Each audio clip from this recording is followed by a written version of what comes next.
Hi, the first design element that I want to tell you about is Kahoot. To play Kahoot, first you would sign up for the free game. Go to kahoot.com and sign up. You can sign up using your email or using your Google account. Once you sign up, you would come to a homepage that looks like this, and you can create your own games that you want to use, or you can search through all of the hundreds and hundreds of games that they have. There's so many different subject areas: math, science, language arts, social studies, literature, history, and then they just have some fun fun games for the students that I have used as things to do at some of our parties, or even just as time fillers.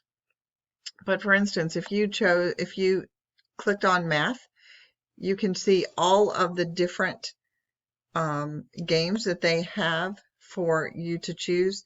It tells you how many questions are in each game, how many people have played the game, and then you can actually click on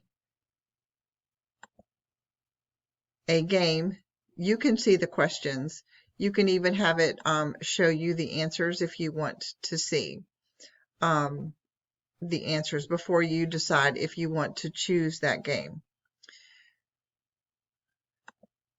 Once you play games, you will have lots of games in your personal library, and these are just some of the ones that I have in my library. For playing the game, you have two options. You can assign the game to individual students where they would play this asynchronously. They could play it at home for homework, different things, or you can start a live game. To start a live game,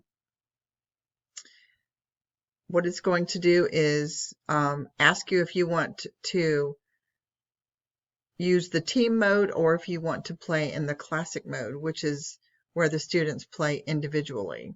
I typically choose the classic mode, and what the students would do is they use their own personal device